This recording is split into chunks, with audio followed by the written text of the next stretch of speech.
नमस्कार जोहार। चलिए जानते हैं झारखंड की ताज़ा खबरों को, लेकिन उससे पहले अगर आपने अभी तक इस चैनल को सब्सक्राइब नहीं करो, सब्सक्राइब कर लें जिससे कि आपको झारखंड की ताज़ा खबर रोजाना मिलती रहे। सबसे पहली बड़ी खबर, रांची हावड़ा के लिए पहली वंदे भारत एक्सप्रेस शुरू। रांची रेलवे स्टेशन से राज्यपाल सीपी राधाकृष्णन ने किया विदा। झारखंड की राजधानी रांची से पश्चिम बंगाल के लिए पहली वंदे भारत ट्रेन का आगाज हो गया। रांची रेलवे स्टेशन के प्लेटफॉर्म नंबर 1 से राज्यपाल सीपी राधाकृष्णन ने ट्रेन को रवाना किया। प्लेटफॉर्म नंबर 1 पर आयोजित कार्यक्रम में सांसद संजय सेठ, सांसद महुआ माझी, सांसद आदित्य साहू, झारखंड सरकार के पर्यटन मंत्री हफीजुल अंसारी सहित तमाम गण्यमान्य लोग मौजूद रहे। बड़ी खबर, संबलपुर जम्मू तवी एक्सप्रेस में जमकर लूटपाट। झारखंड के लातेहार और डाल्टनगंज के बीच हुई घटना। S9 बोगी में छिनतई के साथ महिलाओं के साथ किया गया दुर्व्यवहार। संबलपुर से चलकर जम्मू तवी जाने वाली एक्सप्रेस ट्रेन में बीती रात जमकर लूटपाट हुई।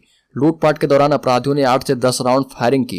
ट्रेन से एक खोखा बरामद किया गया है। लूटपाट की घटना झारखंड के लातेहार और डाल्टनगंज स्टेशन के बीच हुई।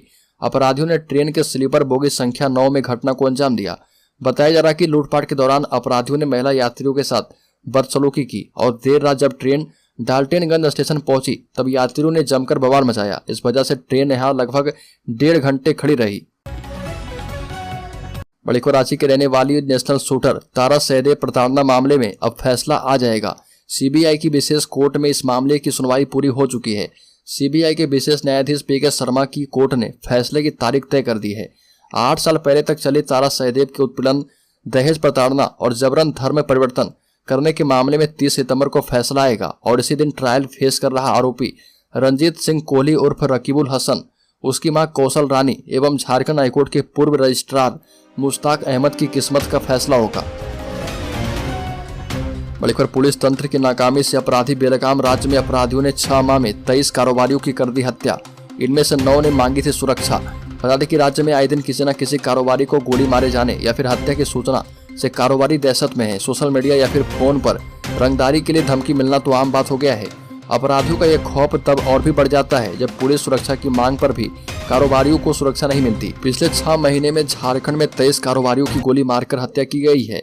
इसमें 9 ने धमकी मिलने के बाद पुलिस से सुरक्षा की गुहार लगाई थी लेकिन नहीं मिली।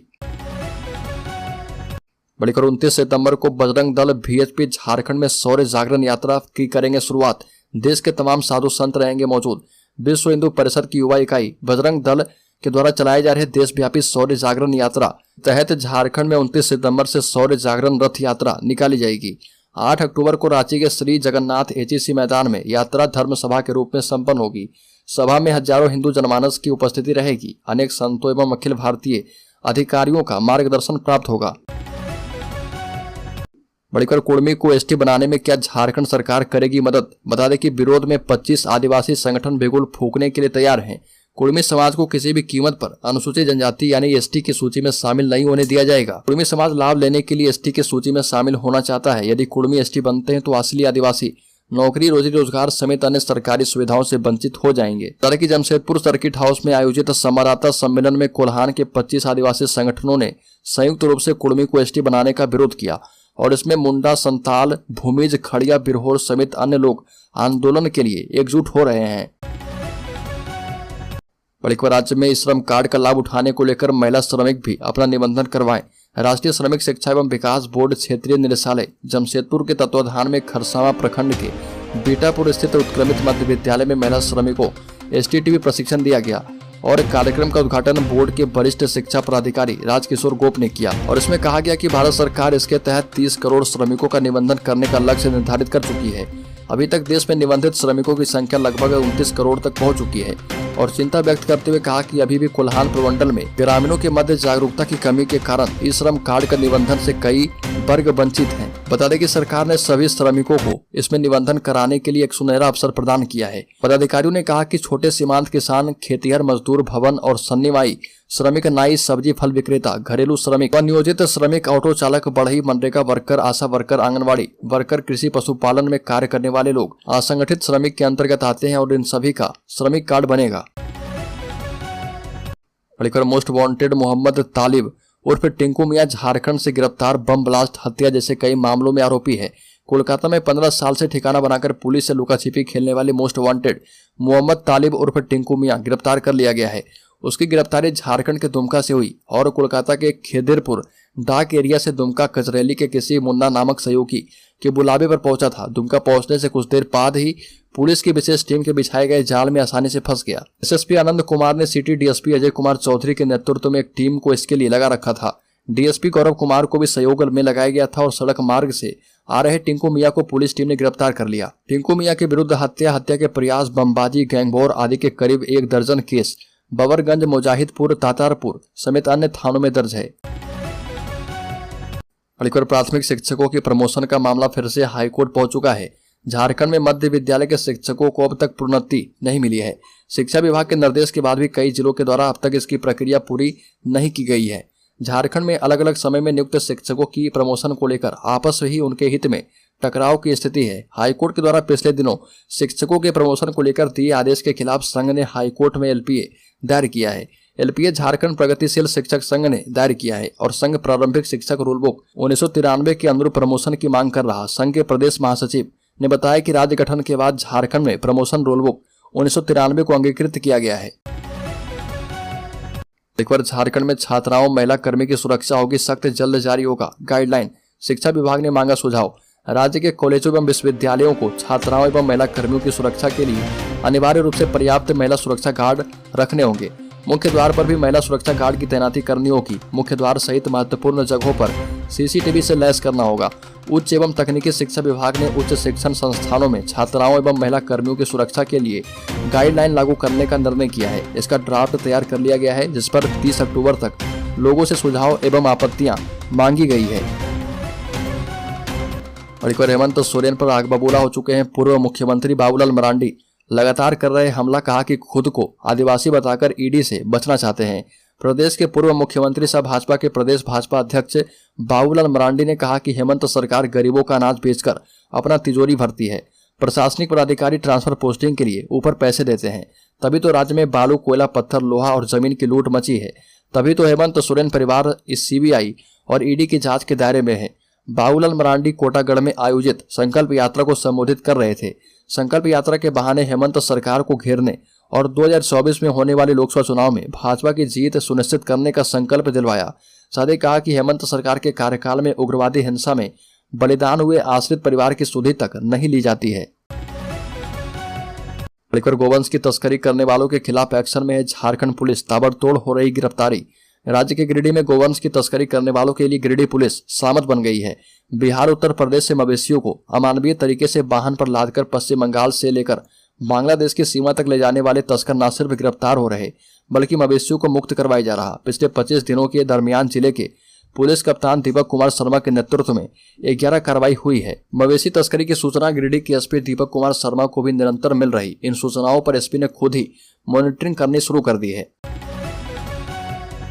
मणिपुर राज्य के पश्चिमी सिंहभूम जिले में मंगेतर के साथ घूमने निकली युवती के साथ गैंगरेप, पुलिस ने 5 आरोपियों को किया गिरफ्तार। झारखंड के पश्चिमी सिंहभूम में एक युवती के साथ तब कथित तौर पर सामूहिक रेप किया गया जब वो अपने मंगेतर के साथ बाहर निकली थी। यह जानकारी पुलिस ने दी है और पुलिस ने बताया कि देर शाम मुफस्सिल थाना क्षेत्र के बारीजल गांव के पास ये घटना हुई है, जब युगल टहलने के लिए निकला था और बताया गया कि कुछ लोग युवती के साथ कथित तौर पर रेप किए। इसके बाद उसका बैग और मोबाइल फोन अपने साथ ले गए और उसे एक सुनसान जगह पर छोड़ दिए। पुलिस के मुताबिक मंगेतर किसी तरह मौके से भागने में सफल रहा। पुलिस ने छापेमारी कर 5 आरोपियों को दबोच लिया है। गिरफ्तार युवकों में 22 वर्षीय सुलेमान पूर्ति, 25 वर्षीय विशाल कुमार, 30 वर्षीय हरिचरण पूर्ति, 33 वर्षीय हरिचरण पंड्या और 43 वर्षीय सिंगराय पूर्ति शामिल है। मणिपुर साहिबगंज में 3 दिन में ही 143 mm बारिश से घुटनों तक भरा पानी। जलजमाव के कारण सता रहा संक्रमण का डर। साहिबगंज जिले में कुल 143 mm बारिश हुई है, जिसके कारण कई स्थानों में जलजमाव हो गया, जबकि कई स्थानों से पानी की निकासी नहीं हो पाने से लोगों को संक्रमण का डर सताने लगा है। इलाके में घरों एवं सड़कों पर 3 फीट तक पानी जमा हो गया है। पानी जमा होने के कारण लोगों को बीमारी का डर सता रहा। 3 दिनों से हो रही रुक रुक कर बारिश के बाद बरहरबा प्रखंड क्षेत्र से गुजरने वाली गुमानी एवं करनी नदी का जलस्तर बढ़ गया है, जिसके कारण नदी के किनारे स्थित गाँव में धीरे धीरे पानी प्रवेश करने लगा है। मणिपुर राज्य के लोहरदगा जिले में धर्म छिपाकर नौकरी का दिया झांसा, फिर किया दुष्कर्म। लोहरदगा से सनसनीखेज मामला सामने आया, जहां पर जाति विशेष के युवक ने अपनी पहचान छिपाकर दूसरे धर्म के युवती को प्रेम जाल में फंसाया और फिर उसके साथ दुष्कर्म की घटना को अंजाम दिया। बताया जाता है कि युवती 15 दिन पहले रांची से लोहरदगा से वापस अपने गांव लौट रही थी। इस दौरान ट्रेन से उतरने के बाद अपने गांव जाने के लिए ऑटो में बैठी थी। इस दौरान युवक ने अपना नाम युवती को रोशन कुजूर बताया था। जानकारी के मुताबिक युवती का हाल ही में विवाह हुआ है और उसका पति प्रदेश में रहता है। ऑटो ड्राइवर आने के क्रम में अपना नाम युवती को रोशन कुजूर बताता है और बातचीत के दौरान युवती का मोबाइल नंबर ले लिया। इसी बीच लोहरदगा रेलवे स्टेशन से सेना जाने के दौरान युवक ने सेना थाना क्षेत्र के बक्सी डिपा मैदान में सुनसान स्थान में ले जाकर युवती के साथ दुष्कर्म की घटना को अंजाम दिया। साथ ही उसे नौकरी दिलवाने का भरोसा दिलाकर किसी से भी इस घटना के बारे में जानकारी देने से मना किया। और एक बार जामताड़ा स्टेशन में वंदे भारत एक्सप्रेस ट्रेन के ठहराव को लेकर श्रेय लेने की होड़ विधायक इरफान अंसारी ने सांसद सुनील सोरेन को दिए चेतावनी। वंदे भारत एक्सप्रेस की जामताड़ा स्टेशन में ठहराव को लेकर अभी से राजनीति गर्मा गई है। श्रेय लेने की होड़ लग गई है और जामताड़ा के स्थानीय विधायक वंदे भारत ट्रेन के ठहराव के लिए खुद को श्रेय दे रहे हैं। साथ ही दुमका सांसद सुनील सोरेन को उन्होंने श्रेय नहीं लेने की चेतावनी दी है। इरफान अंसारी ने कहा कि उनके प्रयास से ही जामताड़ा में वंदे भारत एक्सप्रेस ट्रेन का ठहराव हुआ है। वहीं सांसद सुनील सोरेन को उन्होंने चेतावनी दी कि यदि वो इसके लिए केंद्र सरकार का श्रेय बताएंगे तो तमाशा होगा। विधायक इरफान अंसारी ने कहा कि वंदे भारत एक्सप्रेस ट्रेन का ठहराव उनकी कोशिश की देन है। ये भी कहा कि यदि वह धमकी नहीं देते और दबाव नहीं बनाते तो ट्रेन का ठहराव नहीं होता। उनके दबाव के कारण वंदे भारत ट्रेन का ठहराव जामताड़ा में हुआ है।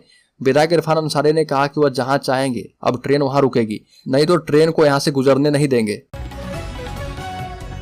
बड़ीपुर धनबाद में मूर्ति विसर्जन के दौरान पत्थरबाजी, पुलिस ने डीजे जब्त करके लोगों को हिरासत में ले लिया। धनबाद जिले में मूर्ति विसर्जन करके लौट रहे लोगों पर असामाजिक तत्वों ने पत्थरबाजी कर दी, जिसके बाद मौके पर अफरा तफरी मच गई। जिसके बाद कई लोग घायल हो गए। घटना की सूचना मिलने के बाद पुलिस मौके पर पहुंची और पुलिस के द्वारा मामला शांत करवाया गया। बागमारा के कतराज थाना क्षेत्र के श्री श्री गणेश पूजा समिति राजेंद्र नगर रानी बाजार के द्वारा प्रतिमा का विसर्जन का कार्यक्रम था। सैकड़ों लोग प्रतिमा विसर्जन में शामिल हुए और प्रतिमा विसर्जन कर लोग लौट रहे थे। इस दौरान चौधरी नर्सिंग होम के समीप असामाजिक तत्वों ने पत्थरबाजी कर दी, जिसके कारण अफरा तफरी मच गई। हेमंत सोरेन ने झारखंड हाईकोर्ट में ईडी के समन को दिए चुनौती, सुप्रीम कोर्ट सुनवाई से कर चुका है इनकार। झारखंड के मुख्यमंत्री हेमंत सोरेन ने झारखंड हाईकोर्ट में एक याचिका दायर करके कथित मनी लॉन्ड्रिंग के मामले में प्रवर्तन निदेशालय ईडी की ओर से उन्हें जारी समन को चुनौती दी है। बताया जाता है कि ईडी भूमाफिया, वरिष्ठ नौकरशाहों और राजनेताओं से जुड़े करोड़ रुपए के कथित भूमि घोटाले के संबंध में सीएम से पूछताछ करना चाहती है। ईडी झारखंड मुक्ति मोर्चा नेता हेमंत सोरेन से राज्य में कथित अवैध खनन से जुड़े धन शोधन मामले में पिछले साल 17 नवंबर को 9 घंटे से अधिक समय तक पूछताछ की थी।